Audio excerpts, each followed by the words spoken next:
Halo, terus be people. Berjumpa lagi bersama saya Irfan. Di video pembelajaran kali ini saya akan melanjutkan dengan materi pembahasan pembelajaran saya di video pembelajaran minggu kemarin ya. Tentang bicara itu ada seninya. Nah, apa sih yang akan saya bahas di video kali ini? Di video kali ini saya akan membahas bab yang paling penting dalam buku bicara itu ada seninya, yaitu tentang bab 1 ya, perbedaan juara 1 dan juara 2 terletak pada ucapannya. Nah, apa sih yang ada di bab 1 ini tentang perbedaan juara 1 dan juara 2 terletak pada ucapannya. Oke, simak terus videonya ya.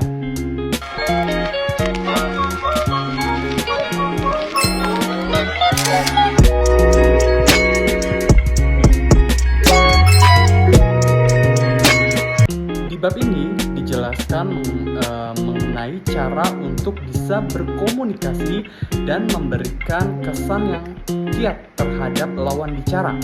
Selain itu, melalui ucapan kita bisa membuat seseorang tertarik dengan ucapan kita melalui apa coba? Melalui storytelling ya. Dalam bab ini tersemat quotes, bicaralah layaknya pemimpin, maka ucapanmu akan menjadi nyata. Bener gak ya? Bicaralah layaknya seorang pemimpin, maka ucapanmu akan menjadi nyata. Ya, kita sebagai komunikator patutnya memperhatikan kesan pertama, ya, melalui pembicaraan. Ya, bukan tanpa alasan. Ketika seseorang memiliki kesan pertama yang bagus dalam berkomunikasi, maka ia akan cukup mudah untuk membuat si komunikan untuk memahami dan memperhatikan si komunikator itu. Dalam subbab nyawa logika dalam bab ini, buku ini menjelaskan bahwa dalam berucap pastikan apa yang keluar dari mulut kita adalah hal yang logis dan berkesinambungan. Apakah kita pernah mendengar cerita orang yang kadang setinggi langit dan tidak masuk akal? Ya, misalnya A berkuliah di kedokteran hanya 3 tahun lalu langsung bisa melanjutkan spesialis di luar negeri. Terlihat tidak masuk akal bukan? Ya benar ya, jadi orang itu mengada-ngada. Orang yang berucap tidak logis tentu akan membuat attention komunikan menghilang dan orang lain tentu hanya akan membalas dengan agukan saja. Dan ucapan iya aja percaya gitu ya. Ucapan yang logis itu adalah dasar dari sebuah komunikasi dan harus dilatih. Tips yang bisa didapat dari buku ini untuk bisa berkomunikasi dengan logis adalah yang pertama ya, berikan alasan yang tepat untuk argumen Anda, seperti esai, seperti apa yang keluar dari mulut kita. Ucapan yang logis dan memiliki dasar argumen yang tepat. Oke, yang kedua, hindari lompatan logika dan melebih-lebihkan. Memang logika adalah hal yang penting, namun jika penyampaian dilebih-lebihkan, orang lain tentu akan merasa ucapan kita hanyalah bualan. Ya betul dia. Oke, yang ketiga, konsisten dalam bersikap.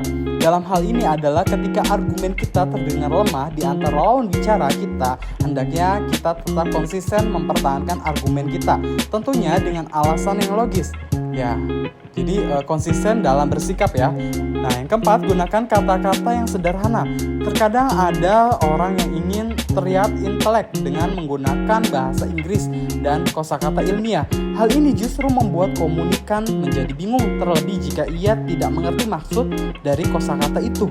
Nah, yang kelima, tetap tenang. Ada kalanya seseorang menjadi seseorang yang sentimen ketika argumennya kalah, bahkan hingga menyerang secara personal dan keluar dari arah topik pembicaraan. Dalam hal ini, kita harapannya tetap tenang dan tidak mengeluarkan emosi orang lain yang akan lebih menghargai jika kita tetap terlihat tenang dan keras kepala. Oke, dalam subbab selanjutnya adalah mengungkapkan diri lewat storytelling. Doug Stevenson, konsultan presentasi di Amerika, menyatakan bahwa seni bercerita adalah keterampilan yang sangat penting dalam hal apapun. bisnis, wawancara, mengajar, dan lainnya. Adapun 4 unsur yang terpenting dalam melakukan storytelling adalah yang pertama ada tema, konflik, simpati, dan solusi. Ya, jadi ada 4. Yang pertama tema, yang kedua konflik, yang ketiga simpati, dan yang keempat solusi. Oke, keempat unsur inilah yang akan membentuk storytelling kita, menarik untuk didengar oleh lawan bicara. Ya, bagi sebagian orang, berbicara di depan orang lain adalah hal yang sulit untuk dilakukan.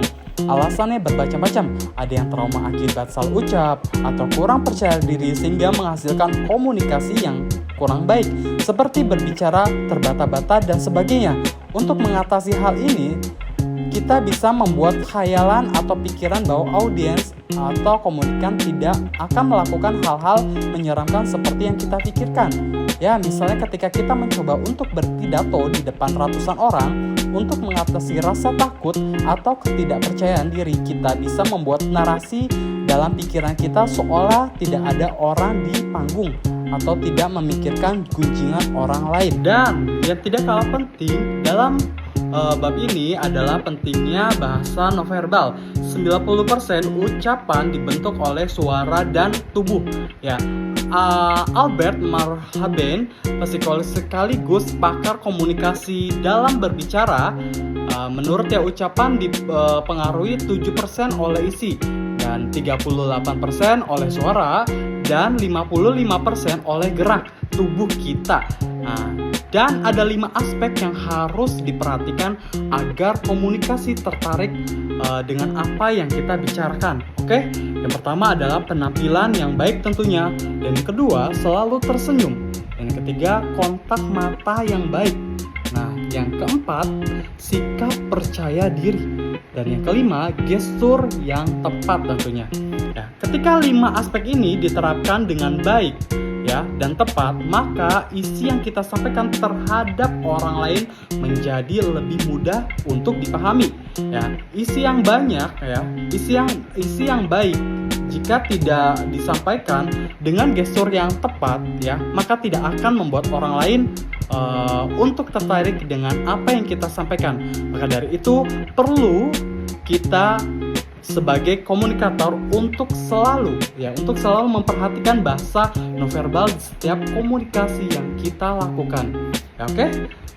Itu saja mungkin yang saya jelaskan di materi pembelajaran kali ini, lanjutan dari pembahasan dari buku Bicara Itu Ada Seninya. Terima kasih, semoga bermanfaat. Assalamualaikum warahmatullahi wabarakatuh.